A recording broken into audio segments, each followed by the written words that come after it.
How worried are you guys about Chelsea and what you're seeing? Obviously, there's more reports coming out of Chelsea now that some of their top scouts are leaving because they're trying to change their system in the sense of becoming more analytics related than actual physically scouting. And these scouts are going to rivals. And the reason why I say this is let fans know that Chelsea have had some top class players. Their scouting system was not broken. And you look at some of these top players, they came through Chelsea's academy. Mo Salah, Kevin De Bruyne, just to name a few that were let go by Chelsea. And now for an ownership group that doesn't really know too much about football to be happy to dismantle some of the top scouts in their system and everything else that we're seeing with players that they're being linked to, how worried are you about Chelsea?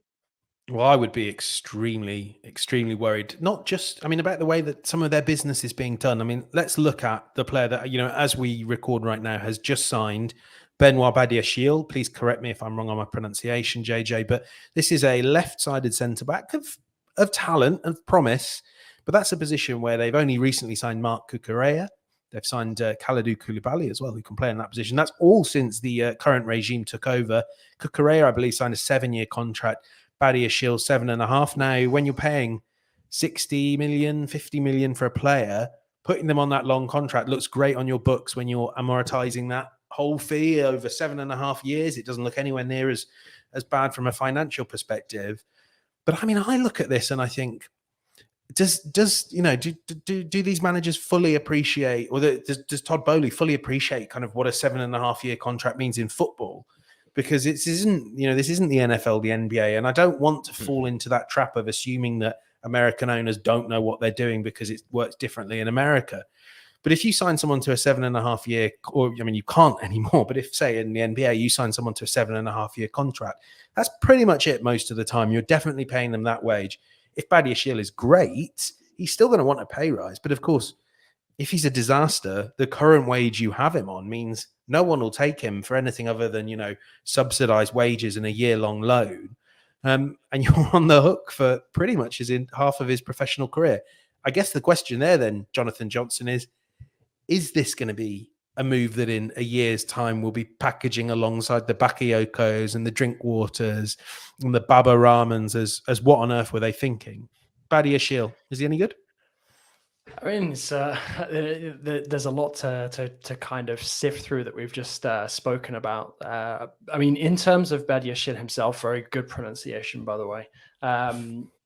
He's a talent. There's no doubt about that. I do expect him to be a defender of high quality in the future. I do think that he will feature for France as well. Now that he's made the move, obviously he debuted with Monaco, but if we're talking about like the verdict being in a year's time, I don't think, well, assuming that it goes how I expect it to go, I don't think the verdict should be in a year's time, because I think that he's going to need time to develop before he's ready to start for Chelsea. I think we should be starting to discuss whether he should be a starter for Chelsea in about 12 months time, at least, if not maybe 18 months.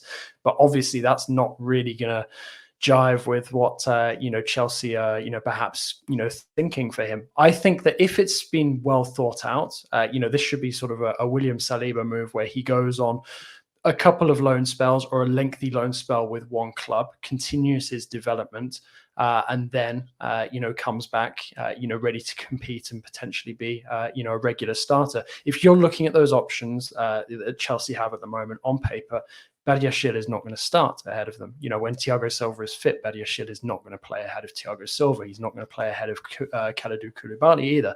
So, this is definitely one for the future for me.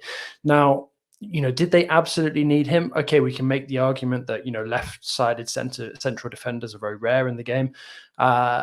But, like you said, it is a huge risk. And I actually think it's a risk from Badiashile as well to agree to such a long contract, because when you look at some of the players who haven't, sort of succeeded, he's playing alongside, he'll be playing alongside Fofana, who, we've forgotten about as well when we're talking about Chelsea's defensive options.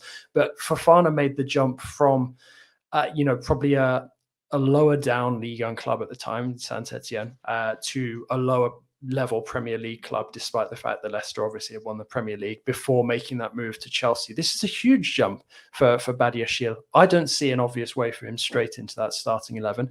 And I think that he risks, his development, which, to be fair, he needs, certainly in terms of his consistency, sort of coming off course, unless there is a loan move that has been lined up. I guess we will see, but to me, it seems very, very risky. And once again, quite scattergun really for Chelsea's transfer approach. It's basically, let's try and buy everyone up who, is being linked with any semi-decent clubs so that nobody else can have them. I mean, the saddest thing I think in all of this is that Badiashile will arrive probably before the game tonight and be paraded in front of the fans who are livid that they might not get Enzo Fernandez now.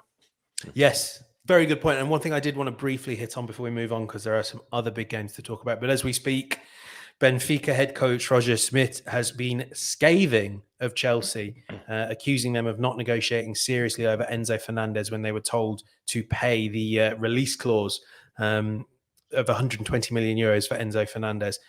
So that's not going great. They're trying to steal Mykhailo Mudryk, a player who has publicly insisted he wants to go to Arsenal, and I'm not sure how well that's going to go either. So troubling times at Chelsea, and not a lot to convince you that they know what they're doing in the future.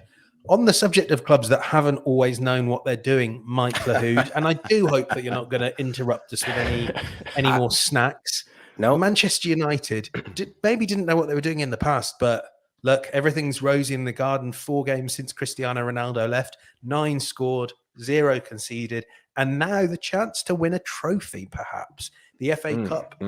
Second most victories of all time. I mean, it's, it could be something to really mark a good season for Erik ten Hag, couldn't it? Yeah, and it comes at an interesting time. They have 3 matches in a short span. They play tomorrow, then they play on the 10th, I think, in the EFL Cup, which, when you have multiple cups that you can win, it raises some questions about where do you put your priorities. That game against Man City coming up will be looming large and heavy on some of these players, and Ten Hag will have to be smart of how he rotates. I think you'll see more of a true starting 11 in this match, because they will use this momentum to go into the City match, and you'll see more of a rotated team in the EFL Cup matchup coming on the 10th. For United, what I love has been the play of 2 midfielders in particular. Marcus Rashford is scoring the goals. He looks rejuvenated. He looks like the main man in attack. But it's been the consistent play of Casemiro and Christian Eriksen. Christian Eriksen has arguably been their best signing and best player this season. And Casemiro, this guy does not get enough credit. His reading of the game, his ability to intercept balls in the attacking half, is something that gives this team a new dimension that they have not had in years, not since the Michael Carrick days under Fergie. I think if he continues to improve, and he's also chipping in with goals in league play and in cup tournaments. I mean, this guy is the real deal, and he's doing it in his 30s. I think if Ten Hag can get more buy-in and continued buy-in from the likes of Anthony to get back in form, Anthony Martial, the 2 Anthonys, getting them on the score sheet in cup competitions like this, I think Manchester United could end up with a really successful season.